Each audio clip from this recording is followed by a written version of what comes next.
안녕하세요. 수리수문학 박영태라고 합니다. 지금부터 수리수문학의 출제 빈도 분석 시간을 갖도록 하겠습니다. 지금 7급 준비하는 여러분들이 이 과목은 다 아시다시피 수리학과 수문학 두 개 파트로 나눠져 있습니다. 또 하나가 여러분들이 이 7급을 바로 제가 경향 분석을 해드리게 되면은 또 여러분 기사 준비하셨을 때 그 어감과 지금 공문하고 어떤 차이점이 있는가, 자, 그 비교 설명 때문에 여러분 과거에 준비를 하였을 때 기사 대비 어떤 차이점이 있는가, 그 비교 대비 제가 설명을 드리도록 하겠습니다. 지금 기사 시험에서는 크게 우리 과목이 수리학과 수문학으로 지금 구분되어 있습니다. 빈도표가 좀 화면에 보이시죠? 그럼 수문학이 우리 기사에서는 보통 2문제 정도 나옵니다. 많이 나오면 3문제, 보통 2문제. 그럼 나머지가 18문제가 보통 수리학. 그럼 17문제나 18문제가 수리학에서 지금 출제가 되고 있습니다. 그럼 수리학에서도 그 어떤 경향이 제일 중요한가 하면은 이 분석표에서도 동수역학, 이 동수역학 이게 우리 기사에서 가장 중요했습니다. 그 다음 또 하나 있는 식으로 6장이 관수로, 그 다음 7장이 계수로, 요게 수리학이 당연히 3개 챕터가 제일 중요한 거죠. 그게 18문제 중에서 요 3가지가 가장 중요한 챕터다, 이렇게 보시면 됩니다. 그러면 또 하나 같이 2장 보세요. 우리 기사 시험에서 2장이 이 정수역학이 별 볼 일 없어요. 나와봐야 한 문제뿐이 안 나오는 건데, 자, 이제 우리 7급으로 비교해 보겠습니다. 우리 기사 제일 위에 이 수리학의 퍼센티지하고 수문학의 이 퍼센티지를 비교해 보십시오. 이 수문학이 몇 프로 나오고 있습니까? 24.2%. 그러면 24.2%는 거의 무시할 수가 없겠죠. 4분의 1 정도가 우리 수문학에서 출제가 된다 생각하실 수 있겠죠. 그러면 수리학부터 먼저 설명하겠습니다. 아까 기사 대비할 때는 제 2장 정수학이 보십시오. 이게 한 5점 몇 프로뿐이 안 되는데 우리 공무원에서는 정수역학이 이게 10.7%가 나와요. 그러면 우리 정수역학이 굉장히 쉽죠. 공부할 거리 별로 없죠. 근데 공무원이 쉽게 나오냐? 아닙니다. 공식은 정수역학, 정수합 구하는 공식은 일정할 텐데 이 그림에 따라서 정수학과는 패턴이 바뀔 수가 있다 이겁니다. 그럼 당연히 그 패턴은 여러 경로를 통해서 어떤 그림을 통해서 여러분 연습을 하면은 어렵지 않게 제2장은 맞을 수가 있습니다. 우리 공무원도 제2장 정수역학에서는 점수를 딴다 생각하시는 거예요. 그 다음 이제 1장 한번 보세요. 1장 흙의 유체 기본적 성질이 6.4%죠. 6.4% 제1장에서는 별 볼 일 없는데 왜 이렇게 출제가 중요하냐? 제가 볼 때는요, 퍼센티지는 6.4%인데 이게 아마 10%가 넘어설 겁니다. 왜? 단위를 환산 못하게 되면은 여러분들은 관수로, 계수로 모든 수리 해석을 절대 할 수가 없습니다.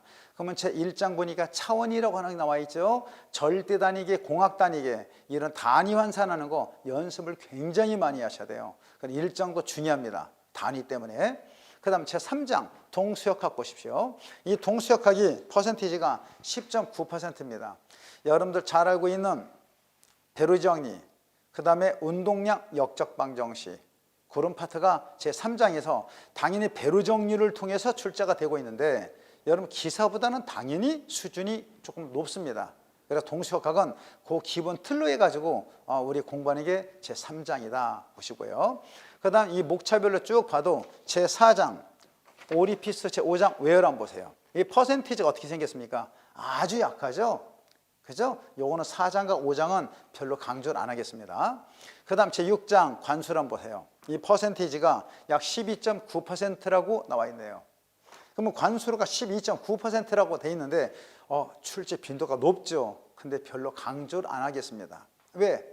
관수로는요, 틀이 짜져 있어요. 다 만들어진 겁니다.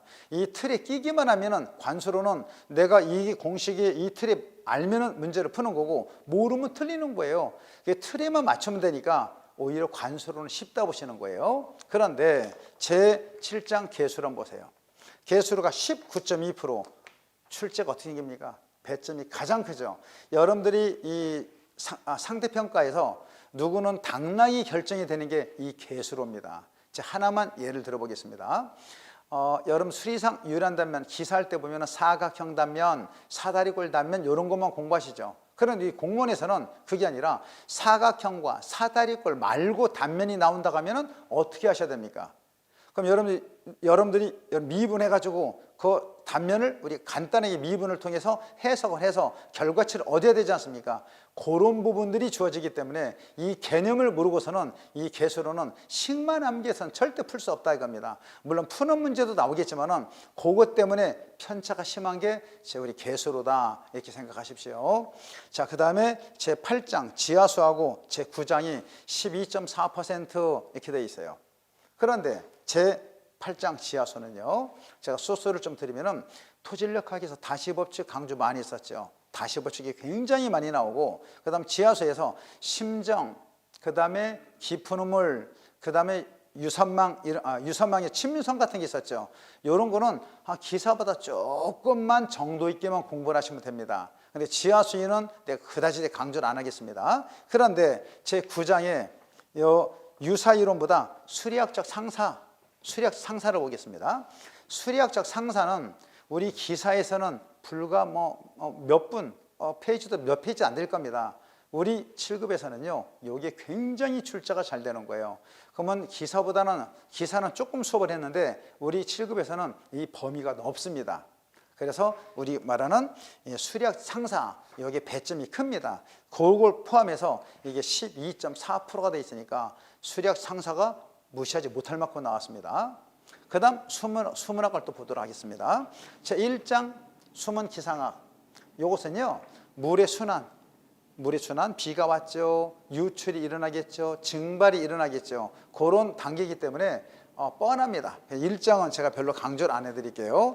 제2장 강수, 제3장 증발, 증산, 침도 나와 있는데 이 퍼센트를 합하게 되면은 이게 거의 얼마입니까? 9.8%죠. 그러면 무시할 수 없을 만큼은 물론 나왔지만은 이 챕터는요, 이 제2장 강수에서는 여러분들이 대충만 좀 보시는 거예요. DAD 들어보셨죠? Depth Area Duration, DAD 곡선. 그 다음에 또 하나가 우리 침투 이론 가면은 얼마 파이 인덱스를 구하고 이런 예제들. 그 다음에 SCS 설계하는 방법. 그런 것이 출제가 또 집중되는 거예요. 그런 부분을 포함해서 2장, 3장을 이제 퍼센테이지로 이렇게 제가 분석표를 만들어 봤고요. 그 다음 제4장 유출입니다. 배점이 어떻습니까? 배점이 가장 크죠. 여기에 수문학에서 제가 강조를 드리는 게 여기서 변별력 차이가 큽니다. 수문학은. 그러면 여기서는 여러분들 단위도라는 거 이야기 들어보셨죠? 단위도는 굉장히 시험 문제가 깊게 나오는 거예요. 그래서 여기에 배점이 크다 이렇게 보시고요. 마지막에 제5장 홍수 추적이라고 나와 있는데 요거는 퍼센티지가 크질 않죠. 크질 않기 때문에 그냥 수업 시간 때 그 정도만 여러분 준비를 하시면 될 것 같습니다. 그러면 제가 정리 한번 하겠습니다. 우리 공무원 7급에서 가장 배점이 큰 것이 수리학은 뭐였습니까? 물론 다 중요하지만은 개수로가 변별력 차이가 크다 그랬었고, 그 다음 수문학에서는 뭐였습니까? 유출편이 중요한 겁니다. 그것만 합해도 퍼센티지가 굉장히 많이 되고 있죠. 자, 이렇게 해서 이 경향 분석하는 시간을 좀 가져봤고요. 자, 그 다음에 제 강 일정에 대해서 좀 설명 좀 또 드리도록 하겠습니다. 이게 강 일정이 정규반, 그 다음에 심화반, 그 다음에 문제풀이반, 이게 크게 세 가지로 나눴습니다. 이 수리학도 수리학, 그 다음에 수문학이기 때문에 두 개 과목이 합해서 2달, 즉 9주만이 나가야 되죠. 바삐 나가야 될 겁니다. 이거를 2달 만에 다 맞출 수가 없겠죠. 그럼 이걸 6개월 동안에 또 하기는 너무나 원사이클이 길기 때문에 2달로 잘랐습니다. 그러면 가장 중요한 과정, 이게 정규반이세요. 우리 7급 준비하시는 분들, 처음 준비하는 분들, 내지는 공사 대비하시는 분들, 요 수리학 관련 여러분 공사들 많이 있죠. 그 관련 대비하시는 분들, 이 정규반인데 가장 중요한 것이 바로 뭡니까? 이 정규반이세요. 정규반에서 우리 교재를 보시게 되면은 각 단원별로 이론과 문제가 있을 겁니다. 당연히 이론은 습독을 하셔야 되겠죠. 그러면 거기는 문제를 풀어봐야 되지 않습니까? 그럼 이 문제가 제가 과거에 제가 문제 복원했던 문제, 최근에 기출문제 수록을 했는데 이걸 다 해석하기로는 이 2달 가지고는 역부족이라 이거예요. 이론도 설명하다 못하는 것도 있어요. 또 그 이론 추가 설명이 없으면은 이런 최근에 어려운 복잡한 예제는 문제가 풀어지지 않는 예제가 있다 이겁니다. 뭐 그런 것들은 정규반에서는 넘기고 그 다음에 이 심화반에서 할 거예요. 그래서 이 심화반은요, 정규반 이론 플러스 심화반이 아니라 정규반 이론 설명은 거의 서머리로 딱 짚고 바로 넘어갈 거예요. 그 다음 추가되는 이론 및 그 다음 문제, 최근 기출문제 있죠.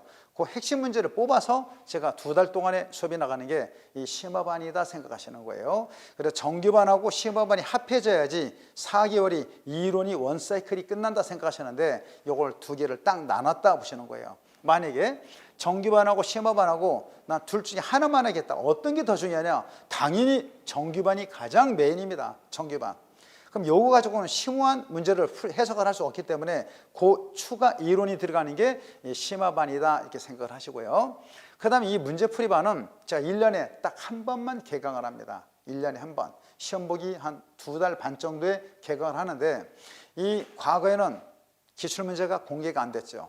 최근에는 공개가 되고 있죠. 이 과거의 기출문제 플러스를 제가 전부 다 문제 보관한 문제가 있어요. 이걸 다 통틀어 보니까 우리 경기도지까지 답하니까 이게 수리수문학도 약간 700문제 정도가 나옵니다.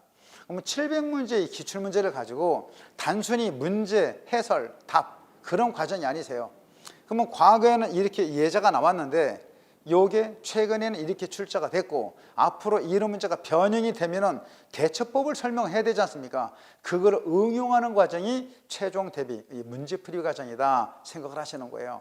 저는요, 여러분들 보통 하는 모의고사 20문제씩에서 실제 기출문제처럼 20문제씩으로 하는 이 모의고사반은 저는 반대합니다. 왜 반대하냐? 도움이 안 돼요. 예를 들어서 어떤 유사 이론이 있다 보세요. 유사 이론이 있었으면은 이 이론에 맞는 모든 문제를 집중해서 공부를 다 하는 거예요.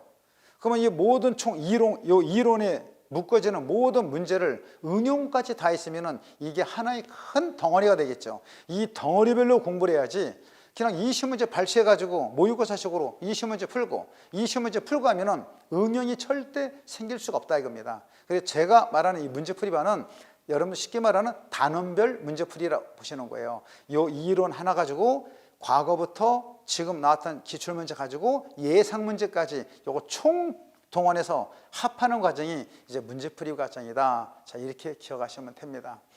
요것만 가지고 제가 뭐 한 1시간 떠들 수는 없기 때문에 여기 다 보이시죠? 출제 빈도.